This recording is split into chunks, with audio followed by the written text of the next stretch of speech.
enjoyed what I think was a pretty great weekend of football for a first opening weekend.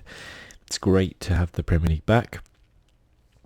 I'm sure it's going to be a pretty exciting year. Let's, I guess, get cracking and start talking about how we did. I did terribly. Yeah, really badly. 42 points. Average was 65, so quite a high average for the week. And I was way below it and really only saved by Captain Kane. I would say I was pretty unlucky. Alisson went off injured, so I'll have to replace him. Alexander-Arnold did get, I believe, an assist. Yeah, he got an assist, so that was good. Robertson didn't get anything. Holebas didn't get anything. Zuma wasn't in my side. Bernardo Silva was. He was, however, first substitute. Bernardo Silva didn't play because, Man City have got 50,000 amazing midfielders.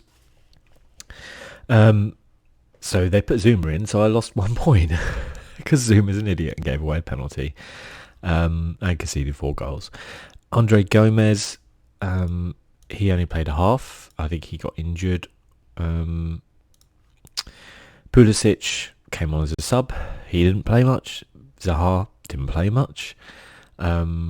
So, missed out on clean sheet bonus because he came on late. Tielemans did get a clean sheet bonus. Nearly got an assist, but Vardy missed from about 3 yards out. Jimenez, yep, he was in a 0-0 draw. Got a clean sheet. Well, he got a clean sheet, but I don't think he get any points for that as a striker. And Kane got 2 goals and was my captain, so that literally saved my week. I mean, it was half my points. No, it was over half my points just from Kane, because that would be 52, and I got 42. Yeah, so pretty disastrous. But hey, it's the first week. We'll see what happens. We are going to go through each of the games, I guess, chronologically from when they were played. We'll go through the table as well. Although, obviously, after 1 week, what are you going to say about it, really? So, started off Friday night, Liverpool versus Norwich. This one, I think, on paper, you look here and go, yep, okay, pretty decisive from Liverpool. Back into their ways. Free scoring. It wasn't really that kind of one-way sort of traffic, I don't think. If we kind of go into here, we can see some of the stats, I think. Can we see the match stats? Having some technical issues here, just like Jamie Redknapp. Does it weirdly not show me the match? Oh, there we go. Sorry, I'm an idiot. Right, so, yeah, we can have a look through some of the match stats. So, on balance, Liverpool, yes, were the best side and deserved to win. I wouldn't doubt that. Norwich didn't disgrace themselves, even though they lost 4-1. They still had 5 shots on target. That's certainly not terrible. 12 shots to Liverpool's 15. It's a decent amount of touches, not too far away from Liverpool's. It wasn't as one way, I think, as that would suggest. Liverpool, I think, just that cutting edge was there, and there was some bad defending. The own goal was almost comical, really. I mean, he swung his leg to kind of kick it out, and it just span off it and went in the corner. I do feel sorry sometimes because fractions of an inch can make or break whether that goes out, and everyone's like, oof, that was close, or if that goes in the net and it's a disastrous start. And, unfortunately for Grant Hanley, that went in and it was a disastrous start. And I think from that moment onwards, you never really doubted Liverpool would win. You were just like, how many were they going to score? But it wasn't really like that. Norwich held their own for large parts. But, the decisiveness of players like Salah and Virgil van Dijk and even Origi, just really shows. I think they had like a right back marking Virgil van Dijk who was quite short, and it just I do wonder sometimes when professional football clubs or football teams do things like that. Like, at this level, which is the highest level you can pretty much get to, barring maybe you could argue the Champions League, so much money involved, everything, and then you like have this guy who's a lot shorter than Virgil van Dijk trying to mark him on a corner. I really wonder, like, what happens. I mean, if I was coaching a school team, I'd make sure that the tall guys mark the tall guys and the shorter guys mark the shorter guys. Like, is that crazy? I don't know. Maybe it is. Maybe that's not the way we do things in the Premier League. But yeah, Liverpool here. I think Liverpool looked a little bit like Liverpool did last season, which is they find a way to win and they find a way to score, but they don't absolutely wipe their opponent apart. They did do that a few times last season, but Man City were more the ones who did that. Liverpool more just kind of found a way, scraped a few more games. They were still, vastly superior to every team in the league bar Man City, but this result, for example, is a typical Liverpool result, I think, from last season, which is they scored 4 goals, they won 4-1, and you go, wow, great result, to start it off. Fans must be happy, but there's always that niggling little kind of like, is it as good? It sounds strange to say that. This is a team who were the champions of Europe last season, largely unchanged. Absolute quality in all areas of the park, 1-4-1, and you're a bit like, are they capable? But I mean, I think first half Liverpool were incredible, second half Norwich, but then you can argue and go, well, if you're 4-0 down, you go out at half time, you got nothing to lose. If that result was 1-0 at half time, would Norwich have played in the same way, with nothing to lose, sort of thing? I don't know. We'll never know, I guess, but at the end of the day, it is a really good win for Liverpool. Puts them right up there, laid down a marker. But at the end of the day,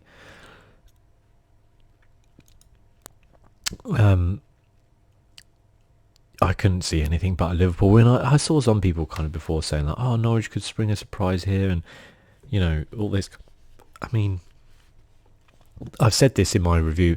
Norwich, for me, really don't look like a Premier League side. I just see them struggling constantly this season. Last season they were mostly a decent Championship side, I felt, who were playing out of their skin and who had a excellent striker. Now, the one positive I think they can bring a few positives from this game, but definitely Pukki getting a goal. That would do his confidence, the world of good. And, the fact that in the second half, they held their own a little bit. From Liverpool's point of view, the Alisson injury, I think he's out the Super Cup for sure, and he might miss the game after that. So I don't know how much longer he would be out from there. We'll have to see, but that could be a blow. The Super Cup in a way doesn't matter so much, I don't think, for Liverpool. I think it matters more for Chelsea, but we'll get to that in a bit. But I guess, at the end of the day, a decent start for Liverpool.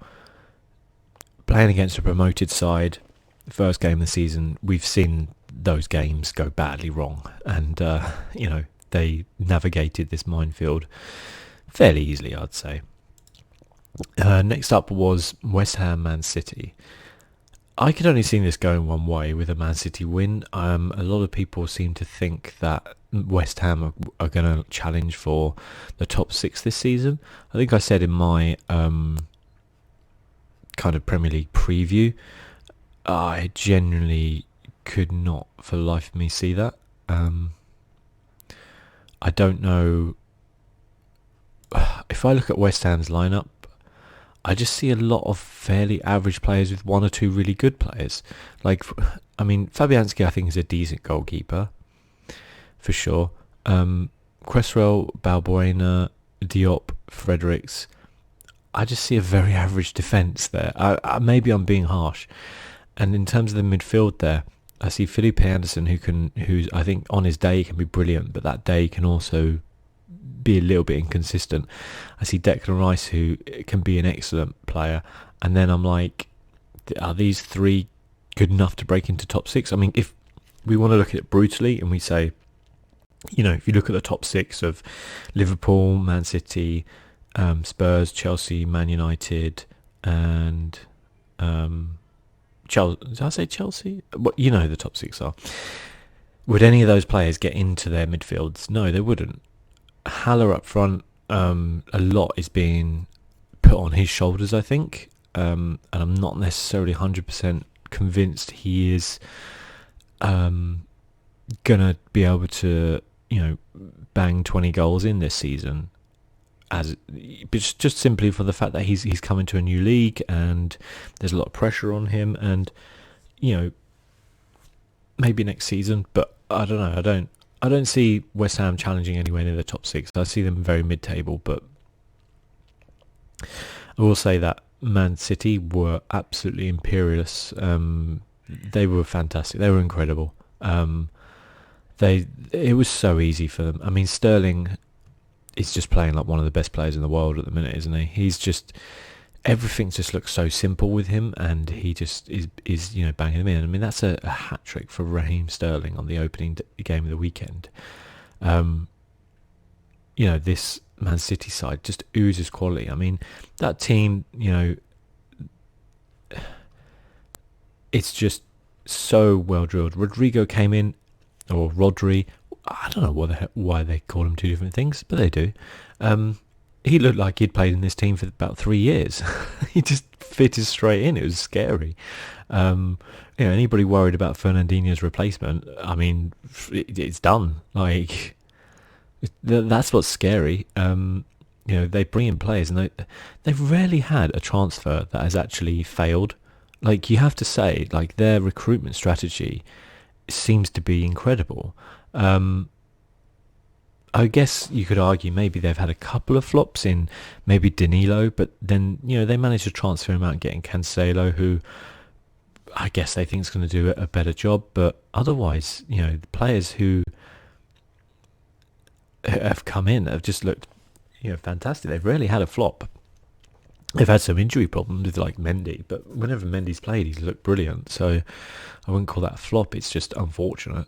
But otherwise, the players they've brought have just done really, really well. And I guess a lot of that comes down to the manager, doesn't it, really? And yeah, look at that bench. I mean, it's ridiculous, isn't it? That bench, those players would walk into pretty much any other side in the league, possibly barring Liverpool. But like any other team, that bench, those players would walk in. And so when you have that much strength, it's irresistible. Like, you can't help but win. 57% of the possession, 9 shots on target, 14 in total. Those touches and passes. I mean, a lot of people were talking about the cynical fouls that Man City do, the dark arts they call it. Where they obviously play with a very high line, and if they get caught, someone will make a foul purposely around here, because it's a lot less likely that they get a yellow card or something like that because it's around here. And also, if a team gets a free kick around here, it gives them time to regroup, and it's it's way less dangerous here than it would be, much further down the pitch or something like that. So they do that a lot. You see David Silva do that a fair amount. There's part of me which is like, that seems a little unsporting, but it's also insanely clever. It's the thing about Man City, I think, is just that desire to win, that competitiveness is just scary. This is 5-0. I feel like they could play West Ham another 100 times and they would win 5-0 every time. Like, they just demolished them, absolutely demolished them. They were, if this is a West Ham team that is looking to break into the top 6, I mean, that does not say a lot about the rest of the tops. The 4 other teams, below Man City and Liverpool, does it? but they're not. I don't think. To be fair, I don't think they're anywhere near it. I mean, Crystal Palace beat Man City last season. Like, Man City can be beaten. There are, things you can do, but if you try and play them at their own game, or you try and play football against them, you will lose. And it's probably the worst game West Ham could have had on the opening day of the season. I feel sorry for them, but someone's got to play Man City, opening game. I guess they can hopefully kind of write this off and then, move on from there. They've got, who have they got next week?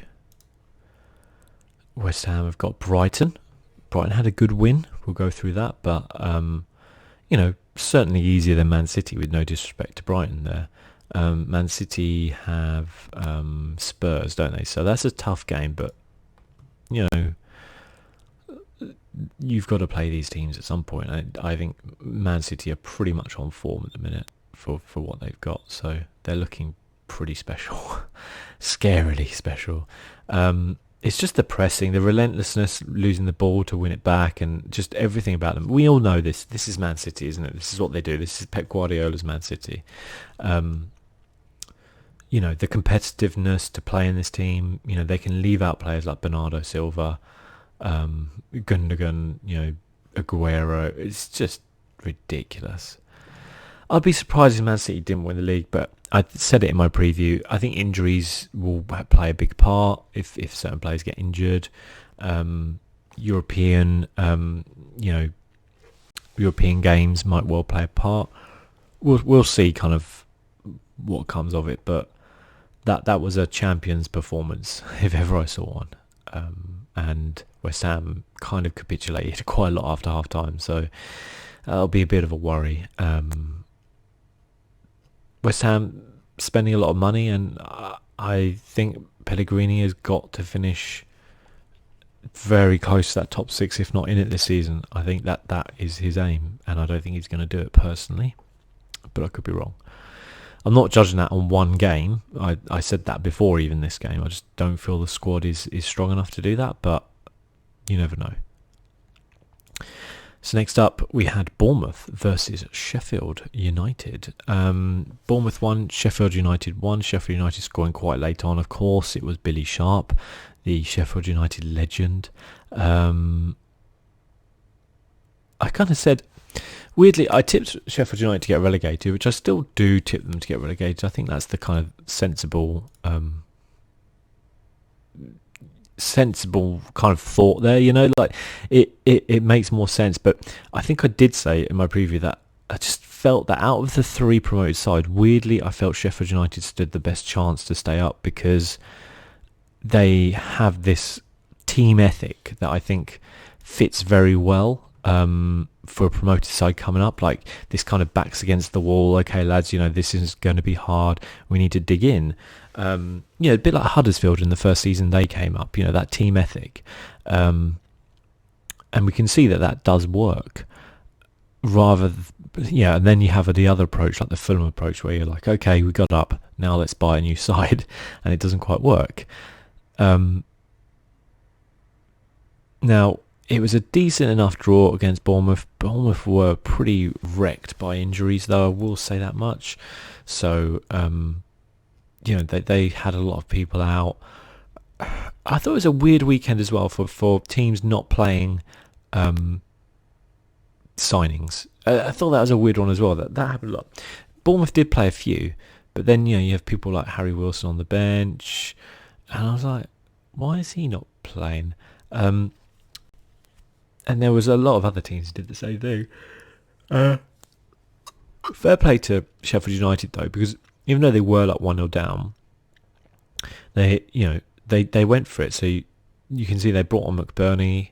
They brought on Freeman for Lundstrom, who is a much more attacking midfielder, and they brought on Billy Sharp for Basham, who's a defender. So they really did push on and try and get a goal, and they were rewarded. And I feel like if they're going to stay up, they've got to do things like that. Like, you have to take a chance, especially in a game like this. That is a great result for them. Like, Bournemouth is a tough, side to go and play against. And and 1 point can make a massive difference. So I feel like Chris Wilder deserves a lot of like a lot of praise for being brave, making that decision, and going after the game. Maybe you can argue and go, well, it's a no-brainer. You're 1-0 down, in the 82nd minute. Bring on someone like Billy Sharp, but there are managers out there who won't do that. So you have to kind of give credit where credit is due. I still don't think Sheffield United are going to stay up. Their next game is Crystal Palace, isn't it, actually? Yeah, Crystal Palace. Bournemouth got Aston Villa. But again, as I said, if they did stay up out of the the promoted sides, then I would be less surprised than some of the others, actually. I realised I just closed my tab there. There we go. So yeah, that was... Why has it got it in reverse order? It's weird. Where are we going to go to next? Let's go Burnley Southampton. Oh, I was right. That was the next one. I'm clever. Burnley Southampton. I tipped Southampton to get relegated. Well, I kind of did. I said they were in and around. I kind of flip-flopped on it. A lot of people kind of thought Southampton would be fine this season. I looked at the Southampton team and was like, I don't think it's that good. Burnley are just Burnley. Like, you look at the side and it's Burnley. It's like the same side that's been there for like 5 years, but that works for them. They have this system that works. They do have some really good players. Like Ashley Barnes is a very underrated striker, I think, in the Premier League. He was linked with Chelsea, wasn't he? Like, I think last season or maybe the season before, and everyone was like, "Oh my god, this is a joke." I think he's a really decent striker. Like he's quite underrated. I don't think he's good enough probably to play for Chelsea, but I think he deserved a bit more respect. And he was given there. He is, he had made some good finishes. Goodmanson as well, fine goal from him as well. Kind of almost like a solo run. And yeah, Burnley have got a decent side. I don't see them doing anything other than mid-table this season, but 3-0 is a really good result for Burnley. They don't often score 3, and it's a shocking result for Southampton, really. They really would have been looking to get something out of this game, even if it was a draw. So, yeah, we'll see. I think it could be a long season for Southampton. I'd kind of tipped them to just about stay up, but finish like 17th. Which is exactly where they are now. But you never know. I think they did finish last season quite, more strongly than they had played, the rest of the season. But I just got this funny feeling about them that they're going to really struggle this season. This could be the one, but we'll see. Next up, Crystal Palace Everton. I guess this game was kind of dominated by Wilf Zaha and the kind of chat around him, because he was subject to a bid from Everton, and potentially he could have been playing against Crystal Palace in this game if Palace had accepted. They didn't. Wilf wasn't very happy about that. I understand why. But at the end of the day, Palace did reject it. He is a Crystal Palace player, and I think, to be fair to him, he will just get on with it this season. He's not that type of guy who, like, there was a lot of support for him when he came on as a sub. Like the Crystal Palace fans, me being one of them, but, are pretty, united in the fact that he has done a lot for the club. And I think everyone understands he wants to leave. And I don't think anybody takes that as a personal, like, he hates the club, he wants to leave. He wants to go to a higher level. And I think the fans can see that, and are probably fairly frustrated. I am a little bit that Crystal Palace haven't pushed on to that next level. They've made some good signings, and they've, but the one thing they haven't addressed, of course, is the striker situation. And this showed in this game 100%. We played Aye and Benteke out front, linked up okay, but there's no killer touch from them. And we could have won this game. I wouldn't necessarily say we were better than Everton. Everton could have won the game as well. But there were chances where you were like, maybe we could have, we could have edged that one if we'd have had a striker in form. On paper, Ayew and Benteke are both very good players, but form-wise, they're not, unfortunately. And then we got Wickham coming on as a sub, who is, that was his first Premier League game for like 2 years or something ridiculous like that. Wilf obviously came on as well, who I would imagine will start more games. I think they just didn't want him to perhaps put him right in the limelight straight away in this game. Otherwise, it's a fairly decent midfield from Palace. I think they're kind of solid. I see him as similar to like a Burnley, where mid-table would be good, but Palace probably have got a lot weaker forwards, so they could struggle there. Weirdly, Palace got worse when Schneiderlin got sent off, which that's typical Palace. Getting all nervous when they're suddenly expected to actually win the game. In a way, I guess. But I thought it was disappointing from Everton, really. I kind of said this. I see Everton as like a kind of weirdly a bit similar to West Ham in that they have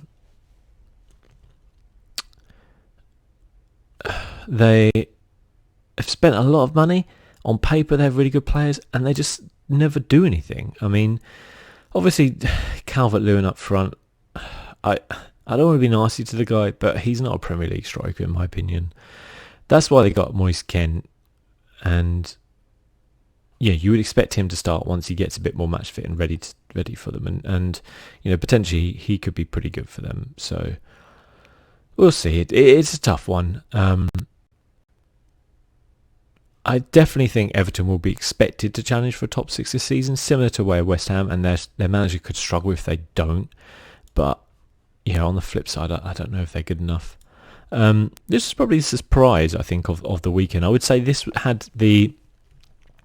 really went under the radar quite a lot, this result, I think, for Brighton, because of other results going on. But this was a massive result for Brighton. Like, 3-0 against Watford away is a fantastic result. Watford were a little unlucky with Decoy's own goal. But at the end of the day, they made their own luck and scored a decent second. Malpai rounded the keeper, slotted in the third. He could be a really good signing for them. And Graham Potter looks like he's doing a pretty solid job. Fair play to the guy. I kind of rate him as a manager, weirdly. I think I said that in my preview, that I do think he's a really good manager. Like, he does think outside the box a little bit. With stuff, and he comes across as like a pretty good guy as well, like the sort of manager you want to play for, and I think he deserved a chance in the Premier League, so hopefully he does okay. As a Palace fan, I guess people always expect me to hate Brighton because of the rivals, but I don't at all. I actually really like Brighton, so good luck to them, I guess. But that was a surprise from Watford. Maybe we'll have to keep an eye on Watford. I think they'll be okay this season, but I don't know what okay is for Watford. Is it just surviving? Is it pushing for European places? It's a tough one. Spurs being Spurs and nearly doing an absolute Spursy and losing to Aston Villa. So Aston Villa score in the 9th minute with their first goal. John McGinn, who I did highlight in my preview in saying that I thought he looked excellent last season. And Spurs really struggled to break down Aston Villa until late on, really. So we had Ndombele with an absolute stormer of a shot, smashing it in. And then Harry Kane being Harry Kane and very good couple of Harry Kane finishes for him, And that's the difference, I think, when you have someone like Harry Kane up front, is you always stand that chance. You can't write off Spurs, when he's there. They did not look great, Spurs, in any way, shape or form. I thought Aston Villa,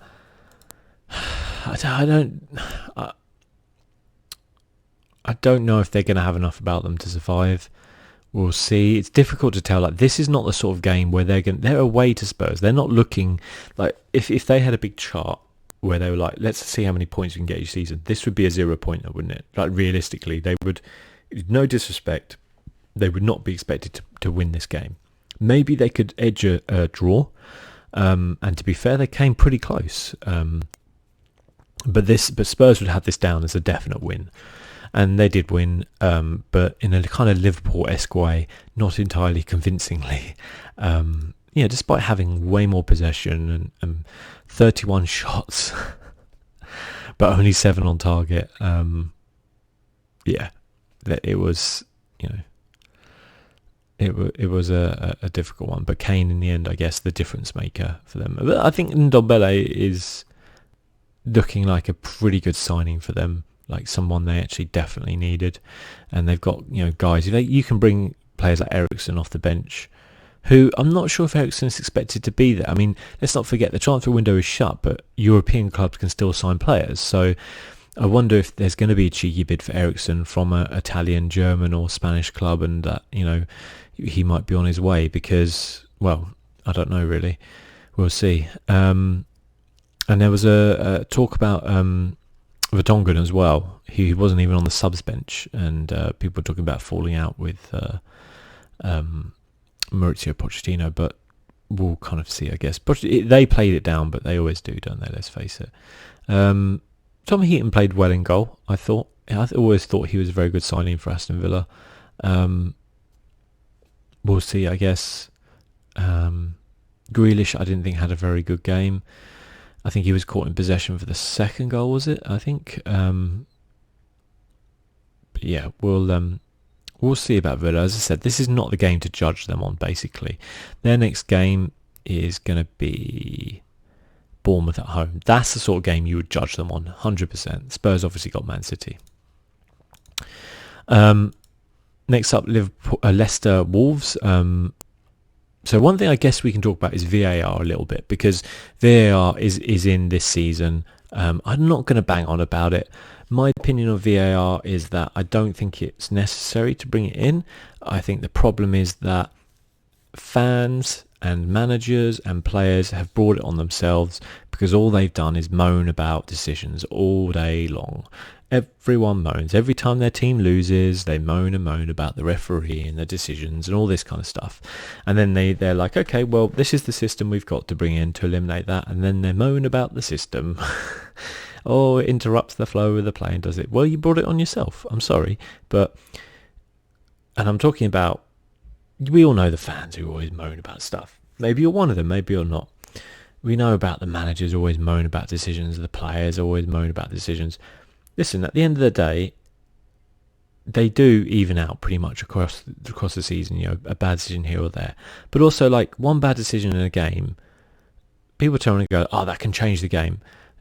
It can, but also, at the end of the day, a football match is 90 plus minutes long. So do something in the match, Don't sit there and moan about one decision that happened for 30 seconds because there's another, 89 minutes and 30 seconds left to play. So I don't necessarily agree with it. Like, you can sometimes feel really hard done by that referee decisions go against your team, or if you're a manager, you can be infuriated by it. But at the end of the day, what could they do other than bring in this system? There was nothing else that could be done, because referees were getting hammered left, right and centre, getting blamed for everything, and at the end of the day, they had to bring in something to help them, and that's what they've done. And, in this particular case, it ruled out a goal for Wolves. People were kind of a bit like, oh, well, probably, and now, instead of like it going like, oh, yeah, no, that's fair enough, the system helped, it ruled out the goal, people are like, oh, well, I don't think that is, necessarily like, it's an accidental handball, but, oh, no, according to, I mean, just stop moaning, everyone, please. Just get on with it. Like, it was ruled out. Let's move on. Wolves had plenty of time after that to score a goal, and they didn't score a goal. Leicester had plenty of time to score a goal. They didn't score a goal. That, you don't focus on what happened for 30 seconds in a football match. Look at the wider picture. These two teams pretty much kind of cancel themselves out. Leicester having obviously masses of possession, that's the way they're going to play under Rodgers, but 1 shot on target. Wolves had 2 shots on target. That's what, you know what wins you games? Shots on target. That will win you games.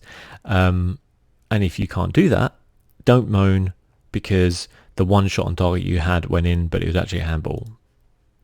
There you go. That's my rant about VAR over with. Otherwise, I think it was a pretty unremarkable match between 2 teams who I would imagine will be trying to battle it out for 6th, 7th, 8th in the league this season. I think they're better than what they showed there. Wolves, as I said before, my only question mark is the Europa League, how that's going to affect them. Do they have a deep enough squad? We won't know until it happens, though. Newcastle versus Arsenal. Arsenal winning with a 58th minute. Very good finish from Aubameyang. He is a very good finisher. He is a very good player. Wouldn't say either side were particularly good in this game. 2 shots on target apiece. Arsenal, you know, I don't look at this Arsenal side on paper and go, this side looks great. Sure, they didn't play a lot of their best players for whatever reason. I guess maybe they didn't want to introduce them too quickly. We talked about signings not playing. Well, you had Pepe and Luis start on the bench. I always feel Lacazette on a bench is just such a waste. I mean, can he really not play alongside Aubameyang up front? I mean, is that, I don't understand why they have both those players if they're not going to play them. Does that make sense? Like, it just feels like a massive waste, and surely they can't be happy. I felt like playing against Newcastle. I know Arsenal's away form has been terrible, and this is a great result for them because this is the sort of result last season where they would draw or lose the game because their away form was horrific. But also, I do feel like it's such a waste having Lacazette on the bench. He's such a quality striker. But yeah, there we go. Newcastle, I mean, didn't shower themselves with glory really in the match, but I guess it was a tough start for them. They're going to be playing against Norwich, and that is a game where that's an important game for them if they want to keep away from a relegation battle, shall we say. And it's an important game for Norwich as well because that's the type of game where they need to pick up points. Arsenal have got Burnley. That could be a tough one. Burnley, very solid. That's going to be a real test for Arsenal. Much, much bigger test than playing against Newcastle, with no disrespect to Newcastle. But that will be a massive test, I think. Not a lot of end product from the 2 forwards from Newcastle. They have to get better. And I think they will. And I think Newcastle will be fine this season. Again, fine, I think, just means they will stay up. So we'll go from there, really. But Arsenal, it's too early to tell with them, isn't it, really? We'll see once those new signings get settled in and play, what ambitions they're going to have this season. But that's a really good win for them at the end of the day because they've really struggled with away form. Man United Chelsea, and what was probably maybe the biggest shock, I guess, of the weekend in a way, just from a scoreline point of view. I wouldn't have. I had Chelsea down to beat Man United, to be completely honest with you. And I mean, Chelsea have had. I'm not a Chelsea fan, but at the end of the day, the things I will say is like Chelsea have had a lot of injuries. Having someone like Rudiger out, Kante wasn't fit to play. I'm like, yeah, I can kind of see that they would not be quite as big favourites as you would imagine. But I think if you look at their stats, like you can turn around and say they had 5 shots on target, 7 shots on target to Man United's 5, 18 shots to Man United's 11, more possession, more touches, more passes, made more tackles, pretty much everything. They made more. Just they scored 4 less goals than Man United, which is just kind of a crazy one. I mean, you have to argue and say Man United deserved to win the game because at the end of the day they scored 4 goals. Like, they were clinical, and that is something we haven't seen from Man United in a while. And the other thing I will say is that Chelsea defensively looked shocking. Azpilicueta at fault for two of the goals. Zuma gave away a clumsy penalty. If you do stuff like that, then you won't win football games, basically. Martial's goal, Azpilicueta let him get in front of him on the cross, which is just idiotic. Then he just completely missed Rashford for the second one, and Rashford just flew past him to what was a sublime pass from Pogba, I will say. Like, absolutely brilliant pass from Pogba. No one doubts Paul Pogba's talent. Well, they shouldn't anyway. It's just an attitude problem, isn't it, really? And if he gets that right this season, which may be a few wins starting off for Man United, maybe they will. But yeah, I feel otherwise, it didn't look good, did it, for Chelsea? They'll get better. There were bright sparks. Attacking-wise, they were unlucky. They hit the crossbar and post, I think. They hit the crossbar and the post. Little unlucky there. The fourth goal they were very unlucky with. It was Daniel James scoring on his debut, which is great for that lad, but it took a wicked deflection. And it's one of those ones where, a bit like an own goal almost, where it could go anywhere. It just happened to sneak into the corner, from it, which is like, what can you do, really? So, yeah, I feel sorry for Chelsea in a way. They didn't deserve to lose 4-0, but also they kind of did because they defended so badly, if that makes sense. Like, individual errors from Azpilicueta and Zuma really cost them in the game, and that has to be looked at. I wonder if they didn't have a transfer ban, if they would have brought in some defenders, maybe.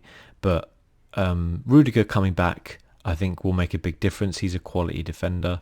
But we'll see from there, I guess. And Kante as well, providing that protection, will be massive for them.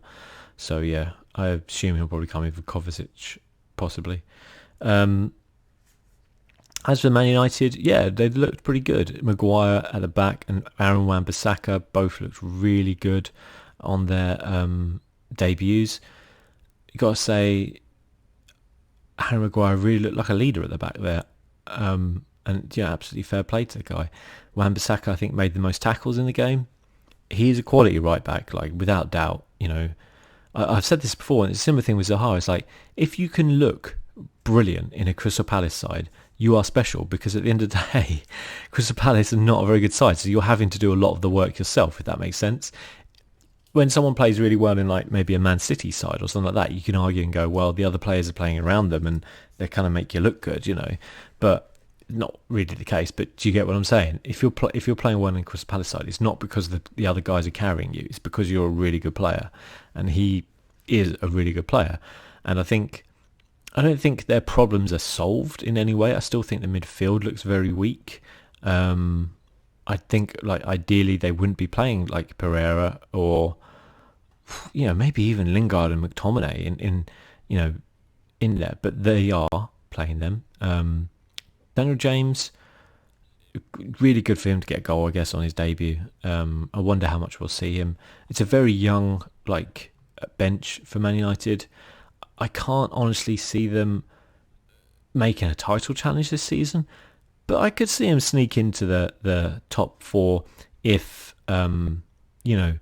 defensively, Maguire, Bissaka, these guys kind of stay fit and they stay solid.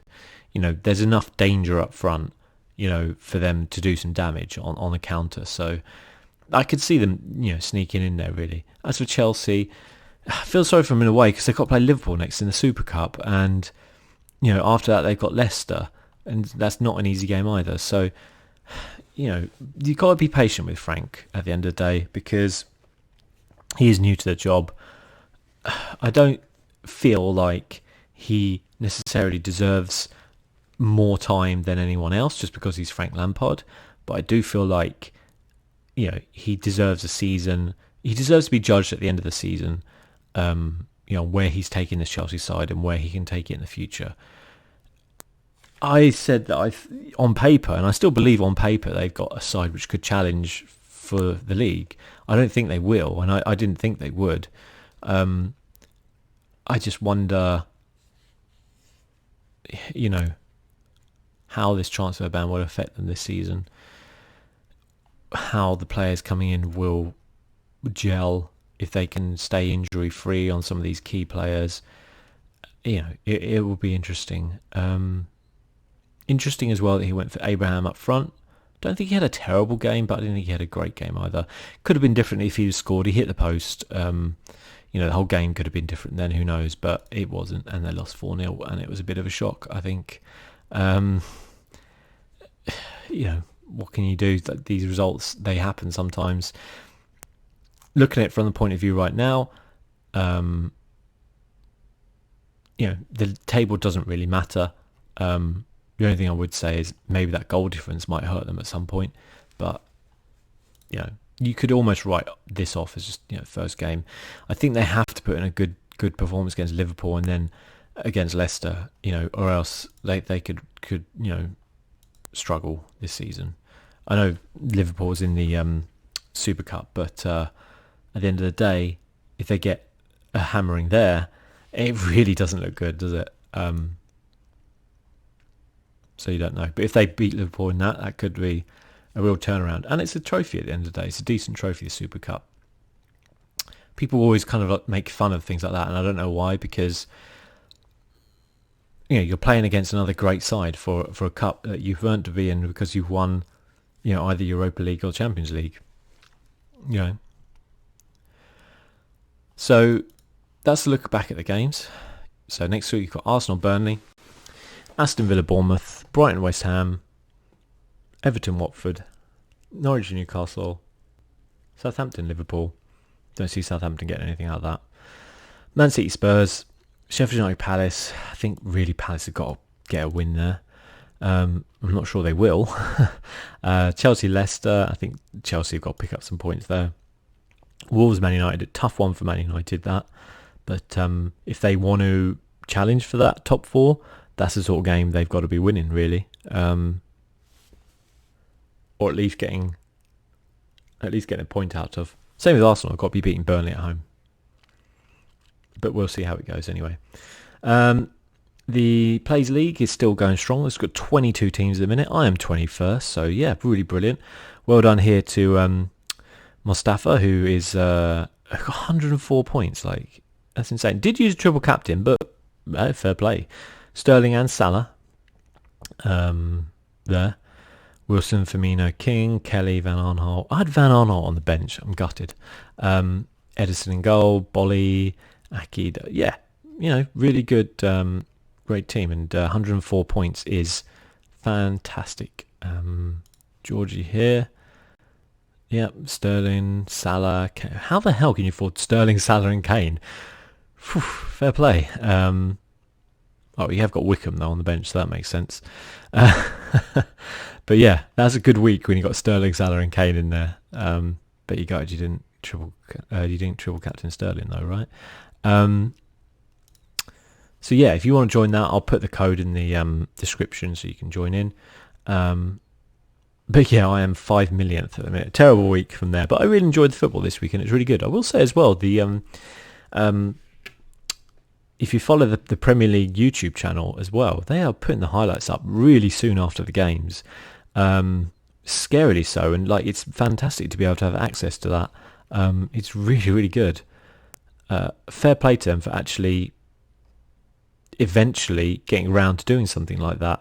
I don't know how it's going to affect like TV rights and stuff like that, because at the end of the day, will the BBC pay as much for a match of the day if at the end of the day people can go and watch all the highlights, within minutes of the game finishing almost, rather than waiting until 10:30 at night? Will Sky be able to charge as much to people to watch Sky Sports if people can just go online and watch the highlights for free? I don't know. We'll have to see, but I think it's fantastic anyway.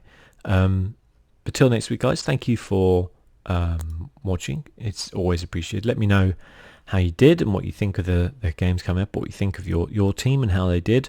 And yeah, Man City, top of the league. I wonder if that's going to change at any point. We'll see. Till then, guys, thanks for watching. I'll see you soon. Bye-bye.